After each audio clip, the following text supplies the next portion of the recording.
Congratulations on 35 years of relentless advocacy for better public transportation policy in the Chicagoland area and beyond. Over the years, Active Transportation Alliance has become an indispensable national leader in transit policy.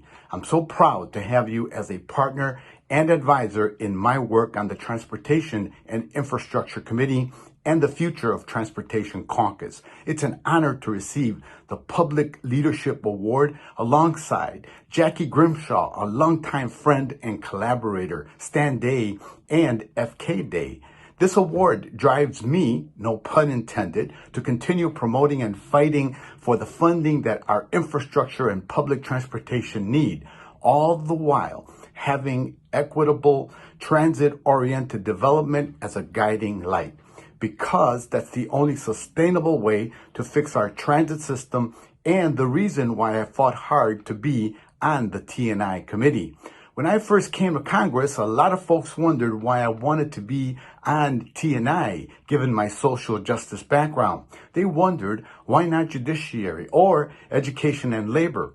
The truth is, transportation policy is probably one of the most significant problems we need to address if we're serious about rooting out social inequity.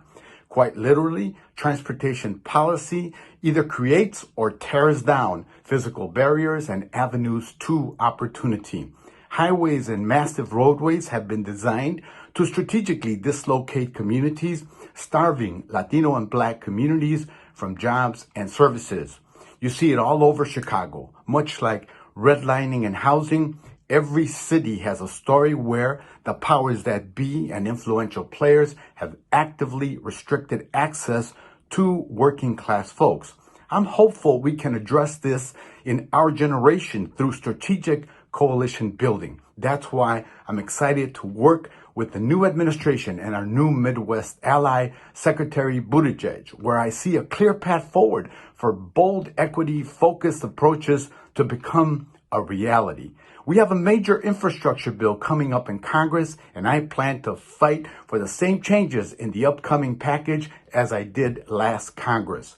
The creation of access-based performance metrics, which would end the antiquated practice of using speed and number of lanes as a measure of road performance. Instead, the new metric would take into account actual commute time, traffic, and alternatives to cars like transit and biking. Language to establish an Office of Transit-Supported Communities within the Department of Transportation to help promote equitable transit-oriented development throughout the country. I'm also pushing hard to end the taboo around addressing the 80-20 transit to highways funding formula. For far too long, we've allowed federal funding to be split 80-20, where 80% of the funding goes towards highways and only 20% goes to public transit. We must change to ensure that we address our crumbling infrastructure. I'll keep advocating for all these initiatives with the Future of Transportation Caucus, which I have relaunched with Representatives Ayanna Pressley and Mark Takano.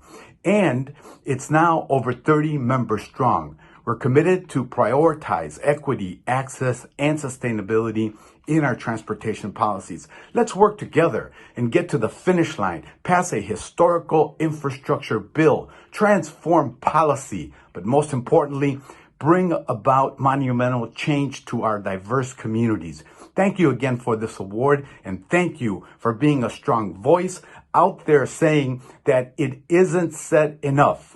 That transportation policy is more than just buses, trains, and highways. It's also about the environment, public health, and of course, economic and social justice.